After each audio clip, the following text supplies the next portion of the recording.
This video is brought to you by Incogni. In the last few years, the once taboo idea of nuclear armament has become increasingly mainstream in South Korea. Recent polling suggests that some 70% of South Koreans support the idea of their country acquiring nuclear weapons. And while it's certainly not government policy, South Korea's newly appointed defense minister said last month that it was among all possible options to deal with North Korea's nuclear threat, something that President Yoon has also previously raised as a policy option. So in this video, we're going to explain why this taboo appears to be breaking, looking at the reasons South Korea may want or not want nuclear weapons and the consequences if it got them.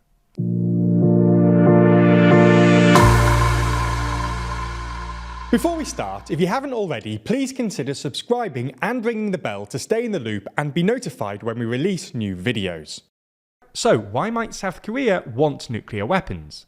The first and most obvious reason is North Korea.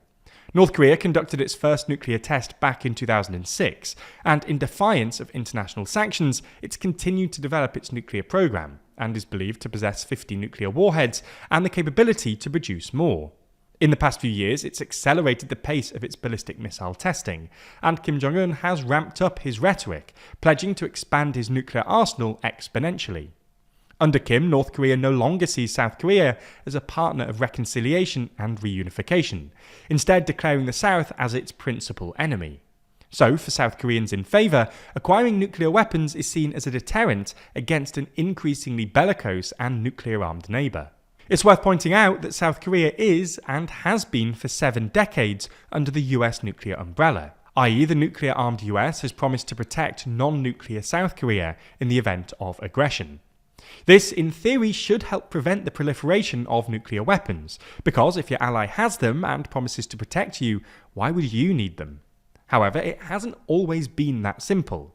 For example, in the early 1970s, as the US was under pressure in Vietnam and pulled some 20,000 troops out of South Korea, South Korean dictator Park Chung-hee embarked on a secret nuclear weapons program that was eventually scrapped under pressure from the US. Fast forward to today, and there's a risk of a similar dynamic playing out. Despite Biden strengthening the US-South Korean alliance, the potential for a second Trump presidency has fueled the South Korean nuclear debate. Trump has often questioned the US military's presence and commitments abroad, has previously accused South Korea of free-riding off the US, and has suggested that he would demand South Korea pay more for the more than 28,000 American troops stationed in the country. South Korea could seek to boost its nuclear deterrent by requesting that the US station its own nuclear weapons in South Korea, reversing a 1991 decision to remove them, and establish some kind of nuclear sharing arrangement like certain European countries have. However, this goes against current US policy, which seeks to denuclearize the Korean peninsula.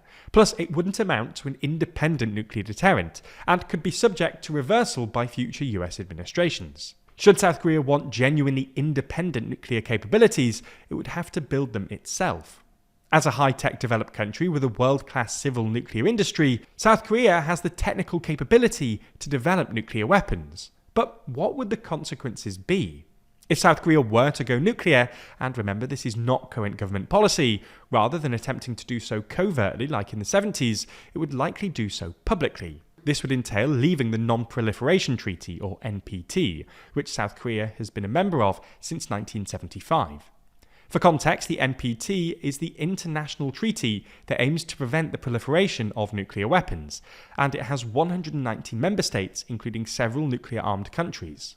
If South Korea were to leave the NPT, it could seek to justify the move by pointing to the treaty enshrined right to withdraw if extraordinary events have jeopardized the country's supreme interests. When North Korea became the first and so far only country to withdraw from the NPT in 2003, it faced heavy international sanctions and isolation. It's hard to imagine South Korea receiving the exact same treatment if it withdrew, given its deep integration into the global economy and strong international relations, and so on. However, that's not to say that there would be no consequences. For example, withdrawing to pursue nuclear weapons development would trigger some automatic sanctions from the United States and halt international cooperation with South Korea's nuclear energy sector. Those legally mandated US sanctions would include the termination of foreign assistance, defense sales and military financing, denial of US credits or guarantees, and opposition to multilateral lending. However, there's the possibility that the US would move to waive those sanctions for strategic reasons. For example, after a few years, the Bush administration lifted sanctions that had been imposed on India and Pakistan following their respective nuclear weapons tests in the late 1990s, with neither India or Pakistan being NPT members. Beyond India and Pakistan, Israel is a prime example of a nuclear-armed country, though it won't confirm or deny it, that's not party to the NPT but remains closely allied with the US. On top of this, a future US administration, say a Trump one, could take a more favourable view to South Korea developing its own nukes. Only a few months ago, Trump's former Secretary of State, Mike Pompeo, said there's no reason we should object to it. However, some in South Korea see the potential US response as not something to be downplayed. The former South Korean defense minister says it would cause a huge crack in the US alliance and would bring various penalties, starting with an immediate shock in our financial market.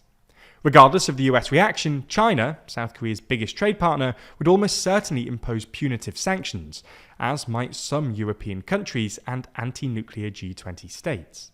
The impact on South Korea's energy sector should not be underestimated either.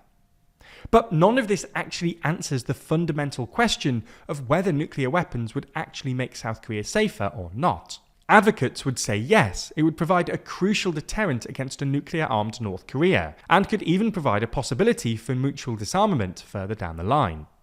That is probably a pretty optimistic view of things, as developing nuclear weapons could also open up South Korea to considerable risk. Declaring an intention to develop nukes opens a window in which adversaries like North Korea are almost incentivized to intervene to prevent their development from being completed. It would make the cost of escalation, whether deliberate or unintentional, far higher, and could also undermine South Korea's own negotiating position by straining its alliances and making its own condemnations of North Korea's nuclear program much less compelling. Finally, it would massively undermine global non-proliferation efforts and risk sparking a new nuclear arms race in Asia and beyond, particularly if the US turned a blind eye or supported the venture. If South Korea is able to develop its own nuclear weapons because of its security concerns, then why shouldn't Japan or Taiwan, or Iran or Saudi Arabia, and so on? Now, as we've demonstrated in this video, there's a huge amount of uncertainty in the world of politics and current affairs, often with few easy solutions. Unfortunately, this can be the case online too. There are all kinds of bad actors out there that want to try and use you to make a quick buck.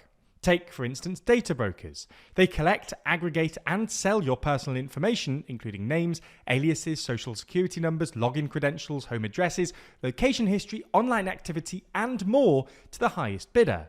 This can result in everything from spam to identity theft. Luckily for you, though, there is a solution: Incogni. They work on your behalf to request your personal data removal. They also deal with any objections, and to make sure that your personal information isn't shared by the brokers again, conduct repeated removal requests. And with their family and friends plan, they'll even do this for you and up to 3 of, well, your friends and family.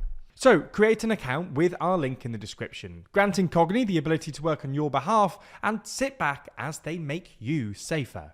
Plus, by using our link, you'll get an exclusive 60% off an annual Incogni plan. Thanks for checking it out, and thanks to Incogni for sponsoring this video.